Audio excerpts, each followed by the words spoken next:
Welcome to the Public Voice Salon. We're an open dialogue on education, the arts, and social change. And we are here with Ann Burns today, who started a wonderful organization to help the veterans called Vets Chat and Chew. It's a social organization that really encourages veterans to come together and to eat well and eat healthy. So it sort of combines the elements of nutrition and a healthy diet with a social program where they don't feel lonely or isolated. So this was your brainchild. You thought of this. And talk about how that came about. How did you get this idea to do something good for the veterans, and not just talk about it, but actually do it? Yeah. Okay, thank you, and thank you for having me. The Vets Chat and Chew program was brought about with a friend of my husband and I, and we sort of came together, and we started to do it initially for women veterans, because the women veterans really have very little going on for them. That's starting to change. The VA is starting to change that, and it's moving forward with it. So the women veterans were very grateful for the program, and they did very well. And now I'm working with a lot of the male veterans. The male veterans love the program. And I just want to explain to you what the program does and what it's about first, and then we can follow through on other things. It's a 6-week program. The veterans come together once a week for 6 weeks, and they learn how to, by the way, it's not just veterans, it's active military and their families. And they come together once a week, like I said, for 6 weeks, and they learn how to make food that brings down stress, anxiety, depression, PTSD. And they also have a lot of sleeping disorders and eating disorders. And the program teaches them how to mitigate these problems with food. It's a big problem with the veterans and with the active military, and we can talk about that in a minute. But they work with a professional chef, and the chef teaches them how to cook in very simple ways, and they learn, techniques from a professional chef, which is very nice. Plus, they have access to a nutritionist throughout the 6 weeks. And everything is free for the participants. And they also get a $20 travel stipend, plus they get all the ingredients to take home so they can recreate the meal. And it's a very successful program. It's really working. The veterans feel better. Once they feel better, I say the veterans, but mostly the program is for veterans, but I do have active military and family members as well, spouses mostly.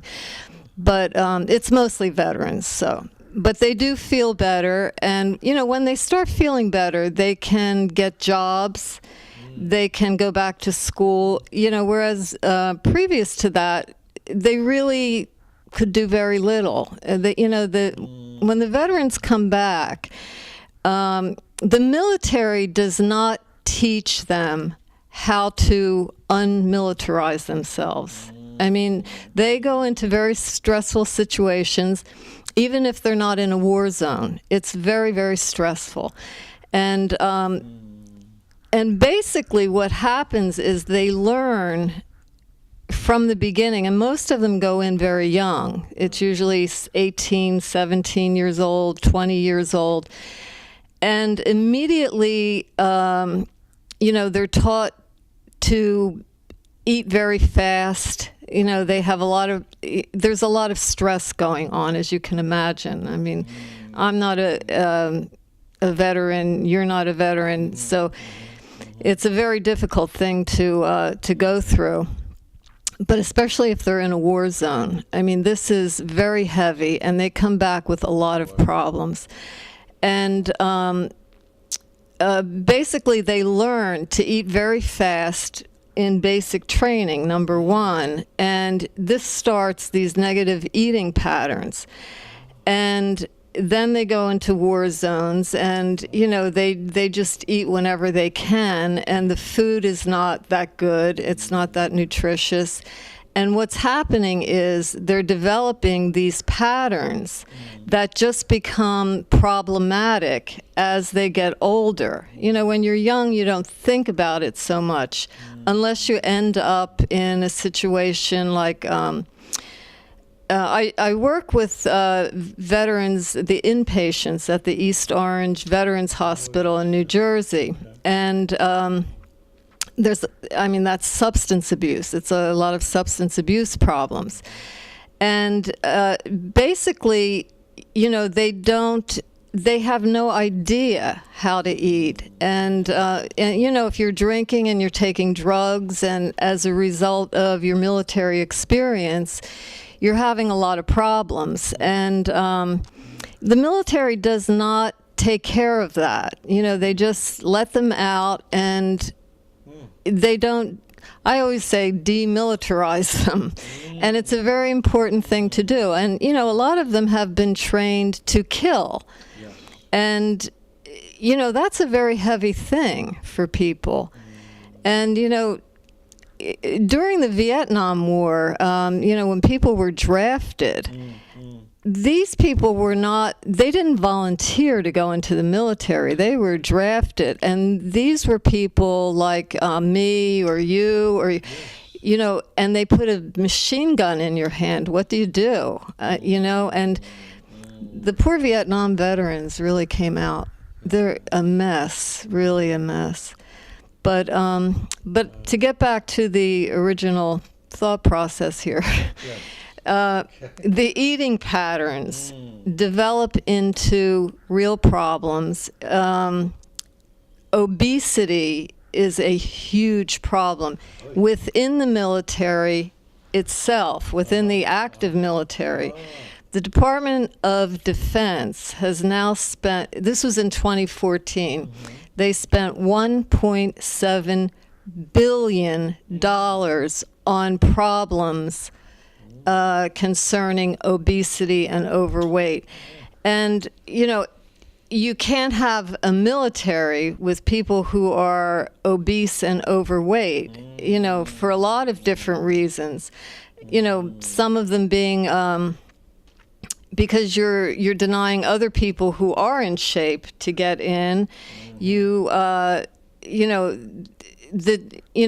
People who are in the military, their children usually join the military. So you're starting these bad habits even with kids. So it's like this never-ending cycle. And heart disease is developing very young, diabetes very young. 78% of veterans are obese. 78%. So the cost that's accumulating within the VA and the Department of Defense is huge. The health costs. So this is a huge problem, and I mean it's one of the reasons I got involved in this. Right. And it's to teach them how to control, number one, negative eating patterns. A negative eating pattern is something like, you wake up at 2 o'clock in the morning and you get a carton of ice cream, or you just eat until you fall asleep again. And then, so these kind of patterns really, eventually they affect your health in a very negative way. And I mean, it's also going on outside of the military. It's a problem that doctors deal with every day. And it's costing the healthcare system a fortune. And the military, there's a lot of problems going on with the VA, which we can talk about later. But, the costs are just tremendous with the health of veterans. And a lot of it comes from, overweight and obesity. Not all of it, and then a lot of it comes from mental health problems. And, if you don't learn how to control these things, it really develops later on in your life into huge problems and costs. Yeah. Interesting. I've always thought if there was a place to go for healthy food that's cheap, right? Like a McDonald's, right? Where you have McDonald's on every corner throughout the country. There's McDonald's everywhere. But if there was a place you could go and get like falafel and hummus and things like that were relatively, well, now you see that some of those are starting to sprout up, but it is a matter of education and knowing what to eat. And it's I guess we wouldn't ask Donald Trump for his dietary advice, right? We know that he likes the Big Macs, right? But in terms of, that's interesting. And what politicians can we get on board this? Are there politicians that are really talking the talk and making something happen, or is it just a lot of rhetoric now? Or who's actually doing something to help the vets?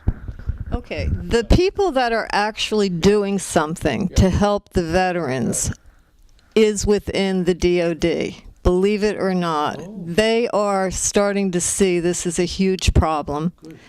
And, they're starting to do things like teach them how to eat better, teach them, they have to exercise, and they are starting to do things. The Surgeon General is coming up with nutritional programs, and that's all happening within the system.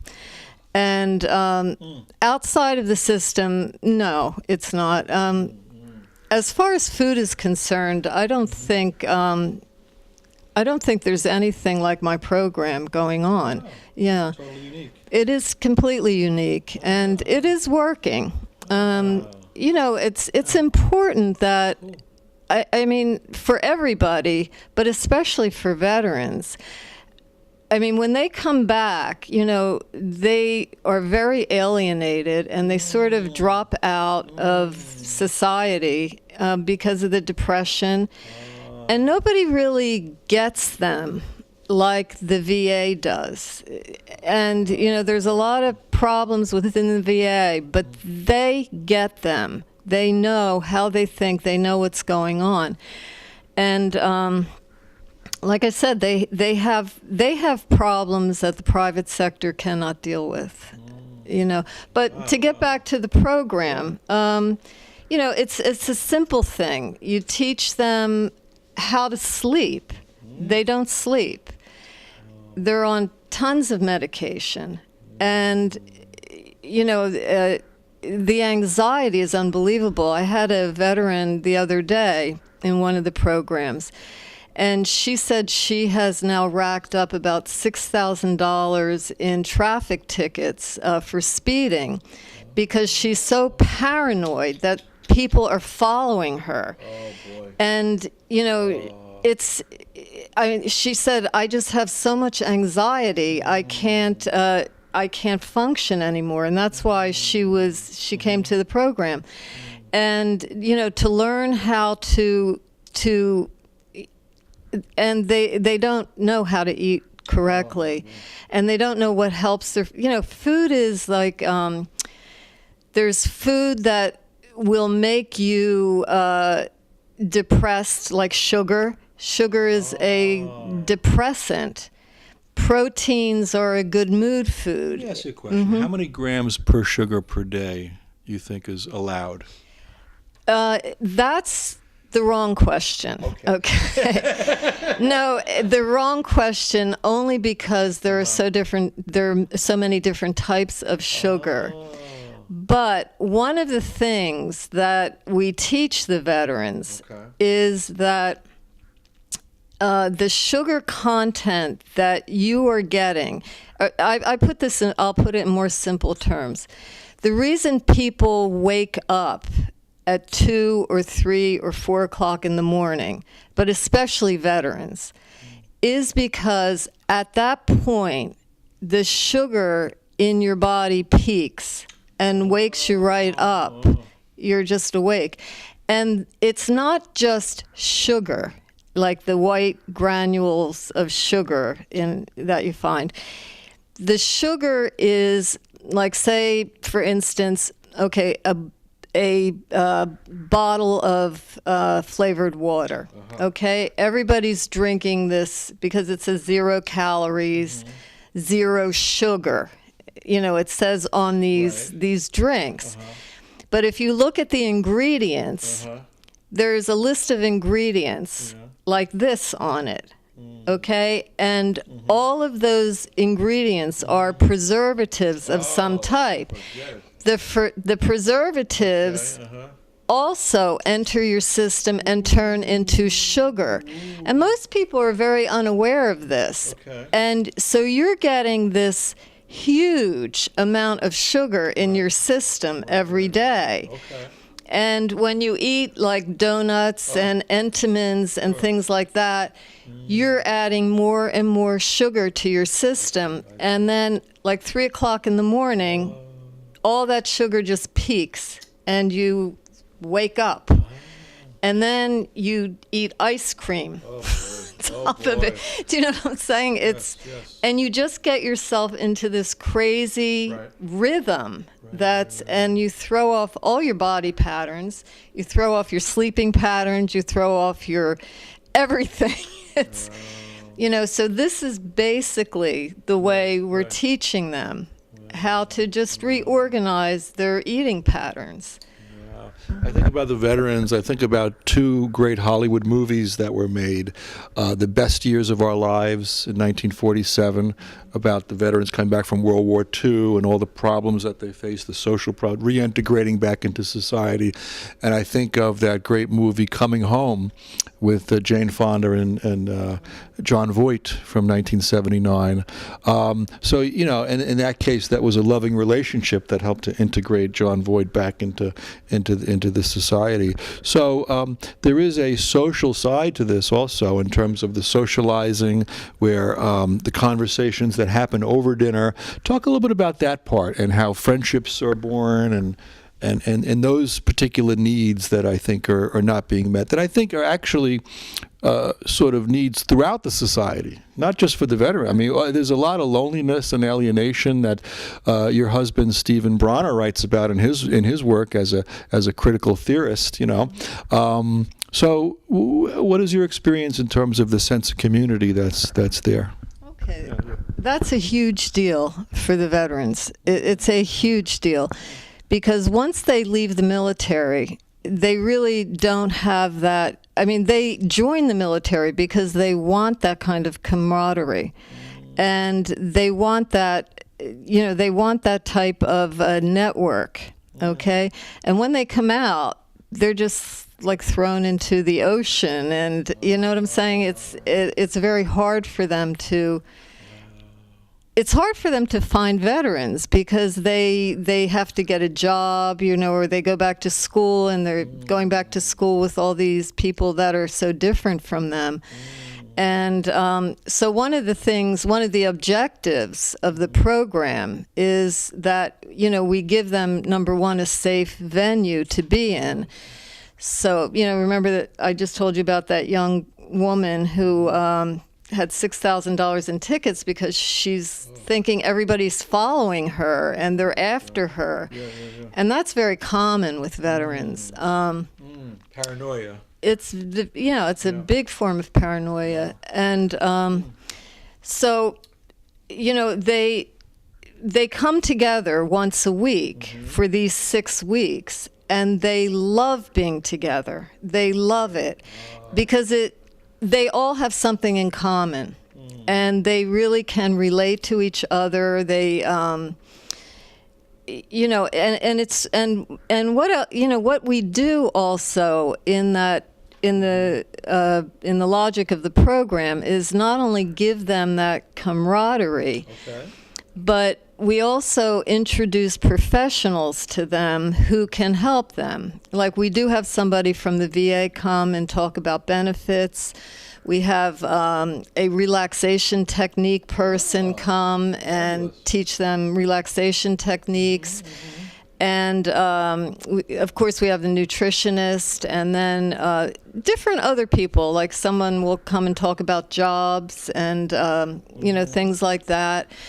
And, as part of the networking system, we also send out on a daily basis job information and benefit information. So they have a support network. It gives them a support network, and they're very grateful for it. They love the program. They learn how to feel better. Plus, they make friends, which they were not able to do before. They're with veterans they never knew, and now they have a support network. Yeah, so it's very nice. Yeah. I want to segue a little bit over to you now, Annie, in terms of personally and who you are and how, this came out of your own biography and life. And you are, just to contextualize this for our audience, we're in the home of Ann Burns and her husband, Stephen Eric Bronner, the noted critical theorist, professor at Rutgers University. Steve has been a guest on our show many, many times. And now we have Ann sitting in the big chair here where the professor usually sits. And the professor is looking on very lovingly on his wife here and this program. And so, you're basically showing, I guess, what they call in educational philosophy a sense of agency, which means to be able to take action and make choices and do something in the world to try to make something better. It's not easy to do that. I mean, many people say, I want to do this, I want to do that, and they never follow through. You followed through. How did that work? I mean, what was it that made you want to choose the veterans, and what was it about your biography maybe, and maybe with your marriage to Steve, or what was some of the factors that led this to come into being, this wonderful organization? Can I say something first? Because I really want to. There are some foundations that have been very supportive of the Vets Chat and Chew program, and I would just like to mention them if you don't mind. The Ann Codell Foundation, the Overwatch Alliance Foundation, the Kessler Foundation, ShopRite, Whole Foods, and private donors. And I really want to say thank you to them. They've been very, very supportive. I forgot your question. Let me try to rephrase it. And I'll use a word that was, I think, made popular by Goethe, which is Bildungsroman, in terms of your intellectual biography and your own sense of how did you come to this moment in your life that you wanted to create this organization. Why Ann Burns? Why this Chat and Chew? Well, it did have something to do with Rutgers and my husband. Okay. But originally, I've had two long-term businesses other than this in the past. And so I've always worked for myself. So it wasn't that far of a leap for me. And my last business, which was a photo research business, got outsourced to India, basically. So, I needed to do something else. And I had two friends, and both of them were trying to get their husbands who had Alzheimer's into the VA system. And I just thought, that might be fun to do to help people with the VA system. I had no idea what I was talking about because this is so complicated. Bureaucracy. No, it's not the bureaucracy. Okay. It's the complication of it. And you really have to be a trained person, like a trained veteran service officer to do this, which I wasn't. So that didn't work out, but as I was researching it, I just saw that there was nothing for women veterans. And I asked Steve if, I could try to get grants in the Rutgers system somehow. And, Steve has a center at Rutgers. It's called the Center for Human Rights, Genocide, and Human Rights and Genocide. And he said, well, talk to Nella, who's one of the directors there. And, we started talking about it. And she said, I would love to do something with veterans here. And, that's how the whole thing got started, basically. And then Rutgers, it didn't really work out with them because of the bureaucracy. That was a big bureaucratic thing. But, so then I just, went out on my own, and basically that's how it started. That's fabulous. I can relate to that because Claudia and I, we do this TV show together, and I had, this idea, this dream to have a TV show. Would not have gone anywhere if it wasn't for my wife. So working together as a team, collaborating, these are wonderful things. And even in the realm of friendship, that you're providing this space for people to come together and eat and chat and chew. And really, there's something very therapeutic about that. There's something very growthful, I think, about that. So I do applaud it, and I think you're doing fabulous work. And what would you like to say in terms of going forward? What would you say is the next thing on your list to accomplish in terms of the program? Okay, in terms of the program, I'm in a situation now where I have to bring this program to the next level, which is very difficult to do because of the funding situation. And I can't just keep it where it is, because then I would lose funding because of that. So, I'm in a situation where it has to be brought into the next level. And I may have help from the American Legion in terms of, I don't know how it's going to work out, but I have a program going on right now in Metuchen, New Jersey. And, by the way, the program advertises 12 to 15 veterans. We're always like 20 plus. I have a waiting list of over 180 veterans who want to participate in the program. So to do this is, to get this kind of funding is, that's the next level. How to do it, I don't know. Well, I did peruse your website today, and I saw that you had a photograph of Cory Booker, who came to one of your events, and he's a pretty big deal, lot of clout politically. If you can get a guy like Cory Booker, that would be great to really push for this type of thing. No, Cory Booker was not at one of our events. No. The picture is with my partner, and she met him at an event, and it was for women veterans. So it's sort of linked, but it wasn't with the program. Yeah, because I don't know, because there was a Trump thing, it was talking about giving money, and then the money never went anywhere. It was just all talk. I remember that came from during the campaign. I'm going to give this, and then nothing, right? So don't just talk the talk, right? Yes. Yeah. Wow. Yes. Annie wants to talk about the... So I wanted to ask you, this is something that's in the news now about the veterans in terms of the privatization that's going on. How does that affect your project, the privatization? Okay, the privatization of the VA is a huge mistake. And how it's going to affect me, I don't know. We have no idea how that works. I don't think it's going to affect me at all. But for the veterans, it's a very big deal. And there are zero veteran organizations out there who support privatization of the VA. And I think I mentioned a little earlier in the segment to you, the VA is in a situation where only the negative things get out, like the whole big story about Phoenix last year, the year before that, and what was going on and how terrible the VA is. The VA is doing a phenomenal job with the veterans. It's really doing a phenomenal job. And,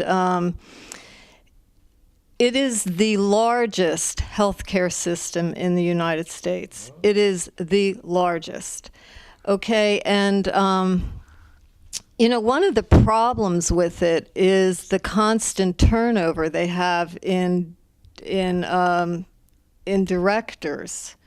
This thing with David Shulkin this week, the firing of David Shulkin. I mean, the privatization, I'm not so clear on the Shulkin story myself. It is unclear, and it's presented in an unclear way. But he also was on the way to privatizing the VA. This is really hurting veterans because, as I said, I mentioned a little earlier, the only organization that gets the veterans is the VA. They totally get them. And somebody can walk through a door in one of the hospitals and they will spot the PTSD and get them into the system immediately. That's how on top of things they are. Private organizations cannot do this, and it's really going to hurt the veterans. They've started the privatization process anyway, and Shulkin is part of that. So I'm not saying he's, they're all saying, well, he's fired and now all of a sudden he's wonderful.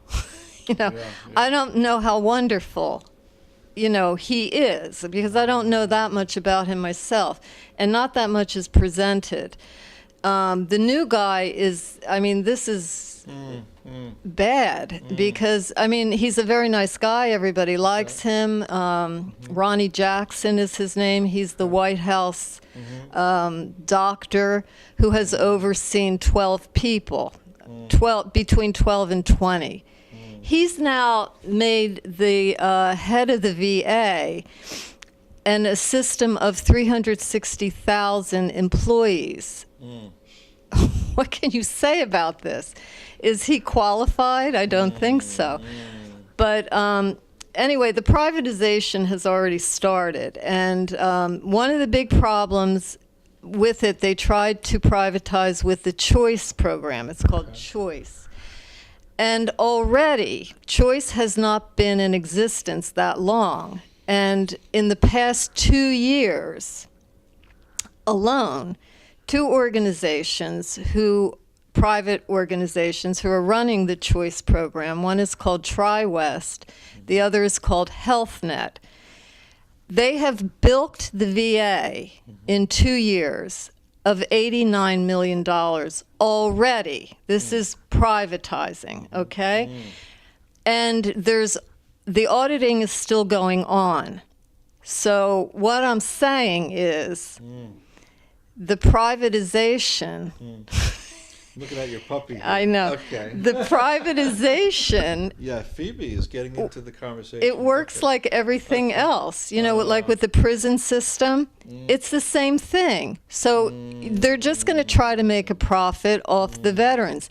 This $89 million, which they haven't stopped yet because they haven't scrutinized a lot more. This is only what they have scrutinized and found duplicate billings, and they found that, they're charging where the money should have been charged to private insurance, and they're charging the VA, plus they're charging the private insurance. It's crazy what's going on, and this is part of the privatization process.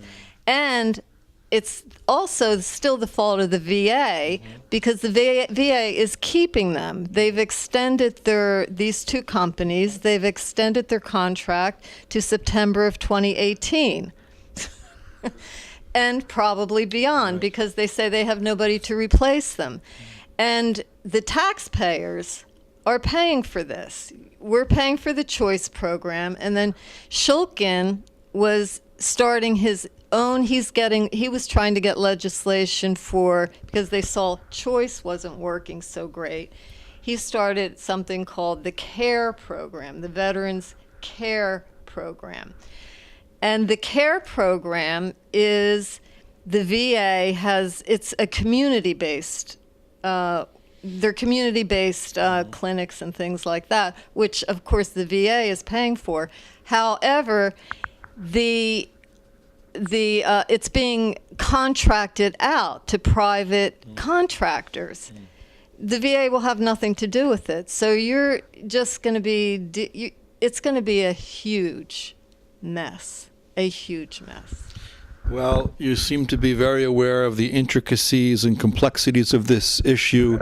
Most of what you said went over my head, I'll have to admit, because I don't get these issues. They're very, very deep and complicated. But someone's got to be on top of it, and you're doing a heck of a job. I want to just contextualize this for our audience as well, that this is the home of Professor Stephen Bronner and his wife, Ann Burns, a power couple. I would say a power couple on the left, a progressive couple. One a husband, a great theoretician, a great writer and intellectual, and his wife doing something in the world, a project to make things better, to repair. So it's an interesting tag team of husband and wife here. And we are just delighting, Claudia and I, we love to come visit you in this Fort Lee, New Jersey penthouse, and we had a lovely cup of coffee, and we enjoyed some, in a word that was coined by your husband, cosmopolitan sensibility. We had a wide-ranging conversation about literature, about politics, about history, and now we're getting into this, getting deeper into your project, and this is your second time on our show. So if folks want to Google the first interview, you could Google it, and we certainly wish you all the great success, and for the sake of those veterans who you're helping, and active service people as well, okay, with this Vets Chat and Chew program. Ann Burns, you're doing a really wonderful job with that, and we want to thank you. And we're also going to stay for the next 20 minutes or so with your husband and check in with Steve and just sort of, check in with this amazing, wonderful couple doing incredible work in the world. But thank you so much, Ann, for the work you're doing. I appreciate it. Thank you. And voila, we have the professor with us now, just beamed in here from the chair over there on the couch now. Professor Stephen Eric Bronner, one of our wonderful favorite guests, and his wife Ann just gave us a terrific discourse about the project she's working on to help the veterans. And she's facing this kind of monster of privatization that seems to be gobbling up our country in many ways. And maybe we could start with that, and you could give a more deeper contextual analysis of what is privatization? Privatization for dummies. Maybe we could start with that. What the heck is that word? Well, I think Annie did a pretty good job with the talking about the VA. But in general, privatization means essentially you take a government agency or a government program, and you hand it over to private businesses, right? So what was sort of out of the market enters the market. And sort of on a, this could be prisons, it could be the post office, it could be education, it could be the VA, it could be sort of getting rid of the Environmental Protection Agency so that you deregulate industries, and you get rid of regulations, government regulations that have to be put forward. So it could be anything. But what's important is that there's a move from emphasizing something that is carried on in the public interest to something that's carried on in the private interest. I think that's the simplest way to say it. And so you say to yourself, there's a lot of talk about efficiency and how private businesses are much more efficient than government organizations. Sometimes that's true. But the key to this is, at least in my opinion, if you have a private industry then what you emphasize simply is efficiency, which means maximum output, minimum input. Okay. So you maximize, and what's to be maximized is the profit, as you say. Well, what that means is you're going to cut services. You're going to try and cut corners whenever you can. Let's say it's a food program. You move from let's say A or B quality foods to C or D quality foods, because you can get away with it. That's something that's inherent in the market. So, I don't know, maybe you remember what a Milky Way or I can't say this after my wife, but Be in trouble. yeah, Okay. but a Three Musketeers bar. Right. Do you remember how big they were? Yes. And now they're teeny weeny and very, very, very small, and the price, of course, is the same or higher. So the profit has gone up. That can happen with. I'm laughing because of Phoebe's here. my dog Phoebe is here. Living room in a And home indeed so. in Portland, New Jersey. Yeah. Very nice. And that's quite all right. Yes. Cozy. It's cozy. Cozy, exactly. And the issue is really this. Okay. In some cases, you can't use the efficiency formula. It does, so to speak. It doesn't pay. You want the best kind of education for your people, instead of sort of trying to lower wages, as you can see with the teacher strikes that are going on now. Instead of basically not keeping up with the cost of living and cutting on health care, and there are all kinds of things that are going on. Instead of doing that, you want the best people to enter into the profession. If you want the best people in the profession, you have to pay them more.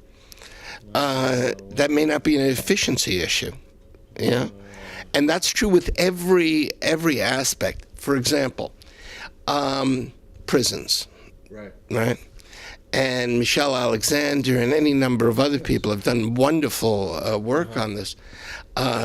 Michelle Alexander's piece is called little book is called The New Jim Crow. Yeah.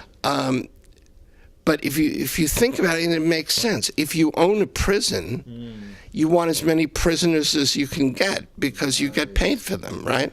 Right. So that means you basically want more people thrown into prisons, and you're going to spend less on rehabilitation so that they can come back, right? Politically, this can also prove very useful. Here you can see the why. Because prisoners can't vote. So you basically have a disenfranchised population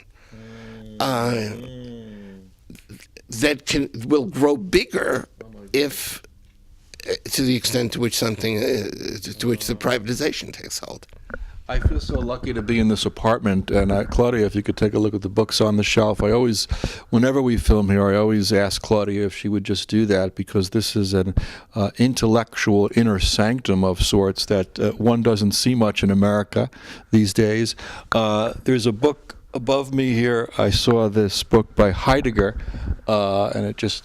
it's like, wow, Heidegger, The Question Concerning Technology and Other Essays by Martin Heidegger, who I'm only starting to understand recently in terms of his great concern for authenticity, and with so much phoniness going on in our country and in our politics, and so much fakeness, fake news, fake this, fake that, and also a kind of a general dumbing down in terms of the intellectual content of just the last 10 minutes of your discourse, Steve.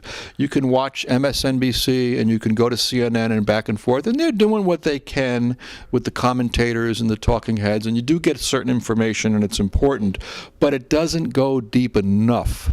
Last year, Lawrence O'Donnell had on your friend Francis Fox Piven, to his great credit, and that was a wonderful segment, but we don't get it enough.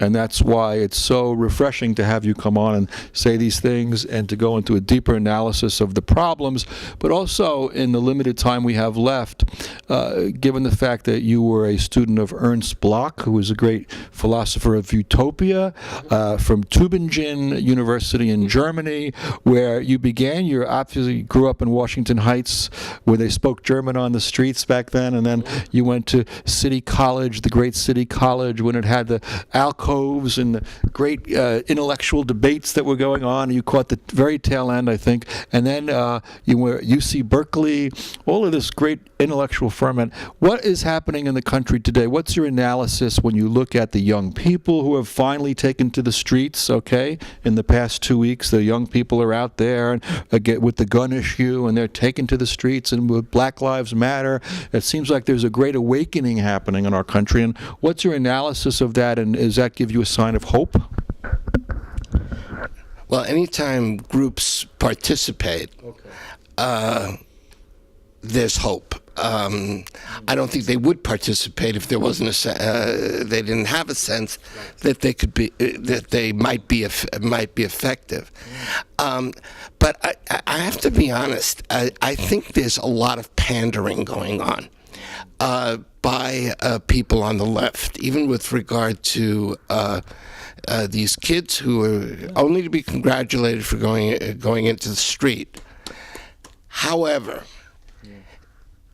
there's something wrong when you only go into the street when something affects you directly, and this is a problem across the board.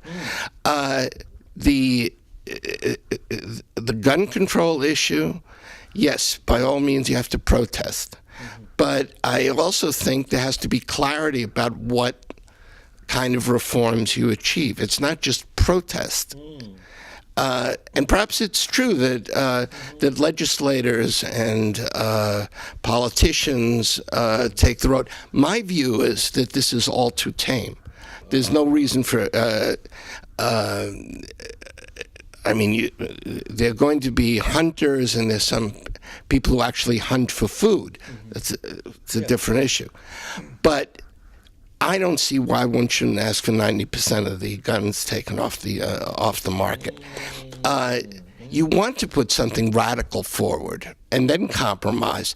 You don't start with something that's simply, you can only buy a gun at 21, or you need a 5-day waiting period. Or this is all useful, but really. The issue isn't AK-47s. The issue is handguns and the type of gun violence that's decimating the inner cities, just decimating the inner cities. So I think that's, it's great that people are getting out on the street and so on, but I think it's also important to start thinking about how you crystallize the protest into radical, positive legislation. And I also think that, and I hope that the same enthusiasm that comes with these issues now on the part of young people comes with when the vote comes in 2018. Because something has to really, that is the critical thing. I do want to say one thing, though, about students. Yes. Because over the last 5 years, and there's been a lot of criticism of students and, the dumbing down in America. Okay. I think let me put it this way, the top quarter to a third of my students have never been better, and it's a pleasure. It's an absolute pleasure teaching them. I'm doing a course on critical theory, in which about a dozen kids, 15 kids. It's an upper level course, and one could do this with graduate students or even in a professorial seminar. People are really committed, and they're doing a wonderful job.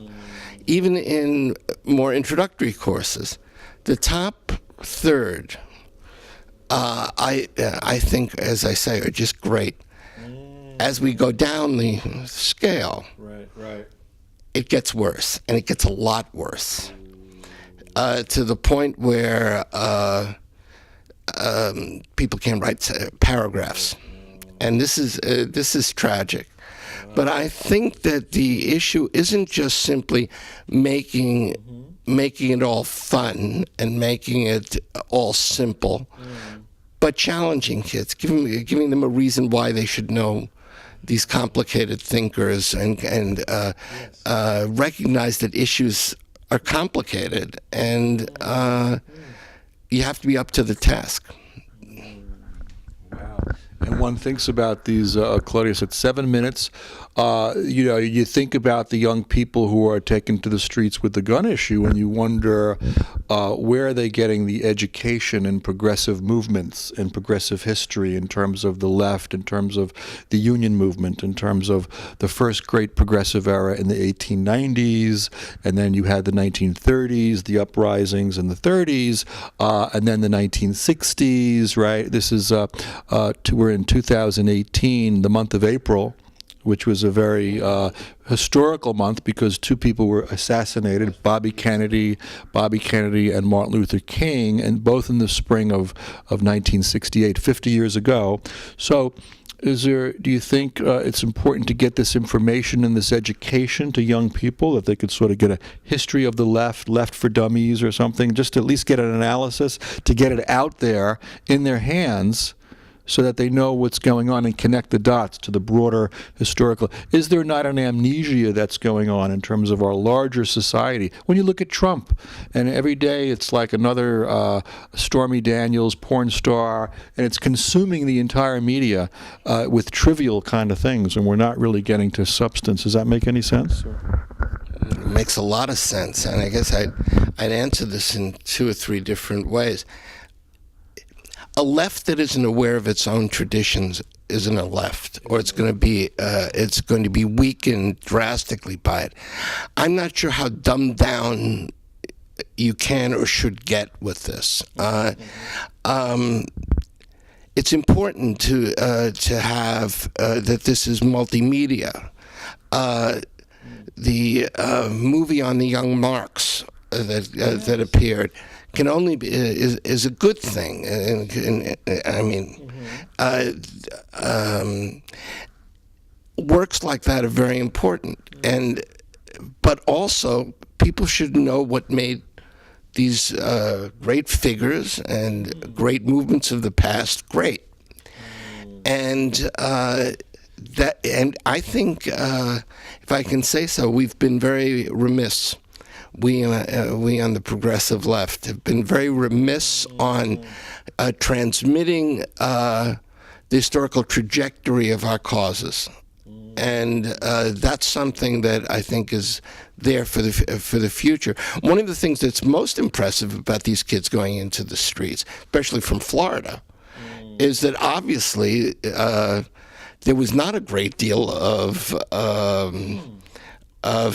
shall we say, intellectual preparation by teachers. They went right out, and it came from the heart, and the heart is great. In fact, there was a book in the 1920s that was called "Left Where the Heart Lies," which is sweet, but it's not just about the heart; it's also about the mind. And we've got to, I think, step up to the plate. And with regard to to what you said about Trump and these distractions, I mean, it's as if the rest of the world doesn't exist. I mean, do you know that there have been over 6 million internally displaced people in Syria? There have been 5 million